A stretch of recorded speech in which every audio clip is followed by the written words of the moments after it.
आखिर क्यों जापान का एजुकेशन सिस्टम दूसरे देशों से सबसे ज्यादा बेहतर माना जाता है? ऐसा क्या है जापान के एजुकेशन सिस्टम में कि जापान टेक्नोलॉजी के मामले में सबसे आगे है? तो चलिए जानते हैं जापान की स्कूलों के बेहतरीन नियमों के बारे में।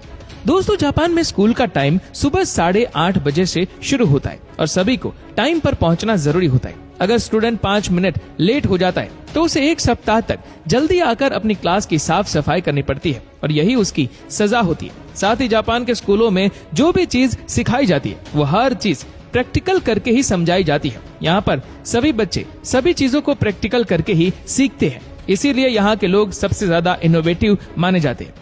जापान के स्कूलों में छात्रों के लिए लंच के लिए एक ही मेन्यू सेट किया जाता है। वहाँ स्कूल लंच भी एक तय सिस्टम के हिसाब से ही बनाया जाता है। यहाँ पर न्यूट्रिशन को ध्यान में रखते हुए खाना बनाया जाता है। साथ ही सभी बच्चों को खाने से पहले प्रार्थना भी करवाई जाती है। ऐसा करने के पीछे जापान के लोगों का मानना है कि अन्न का बगाड़ कभी ना करें और इसके बाद सभी स्टूडेंट खाना शुरू करते हैं। साथ ही यहाँ के सभी टीचर्स और प्रिंसिपल्स भी यही खाना खाते हैं। इस तरह का नियम बच्चों में पारिवारिक वैल्यू स्थापित करने के लिए बनाया गया है।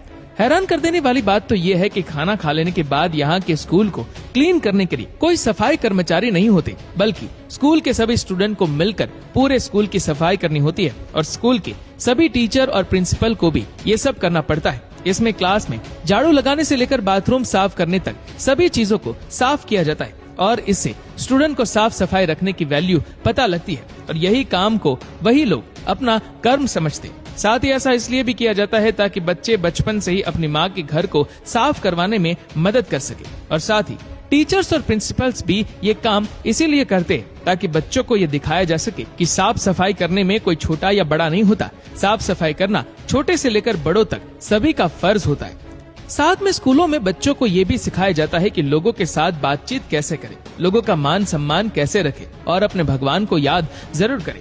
जापान में स्कूलों में ही बड़ों के सामने झुकने के लिए प्रेरित किया जाता है और ये स्कूल आते जाते वक्त करना जरूरी होता है। साथ ही जापान के सभी स्कूलों में सैटरडे और संडे छुट्टी भी रखी जाती है और सभी बच्चे सैटरडे और संडे अपने परिवार के साथ पूरा दिन अच्छे से वक्त बिताते हैं। साथ ही जापान में न्यू ईयर एक काफी इम्पोर्टेंट त्योहार है। आपको ये जानकर हैरानी होगी कि न्यू ईयर के दिन आपको सड़कों पर तो क्या कहीं पर भी कोई भी लोग दिखाई नहीं देंगे, क्योंकि सभी लोग न्यू ईयर पर अपने परिवार के साथ मनाते हैं। वहाँ सब समझते हैं कि परिवार एक व्यक्ति के जीवन का सबसे सुंदर उपहार है। वहाँ पर हर कोई अपने से सामने वाले व्यक्ति के साथ आदर और सम्मान से बात करते हैं। वहाँ सबको अभिवादन के साथ बुलाया जाता है। ये सब इन बच्चों को स्कूल में ही सिखाया जाता है। अब जानकर हैरान रह जाएंगे कि जापान के स्कूलों में 10 साल तक कोई भी एग्जाम नहीं लिया जाता। ऐसा इसलिए किया जाता है क्योंकि जापान के स्कूलों में ज्ञान से ज्यादा सभ्यता सिखाना जरूरी समझा जाता है। वहाँ ये माना जाता है कि स्कूल के पहले कुछ साल सिर्फ बच्चे के डेवलपमेंट पर ध्यान देना चाहिए,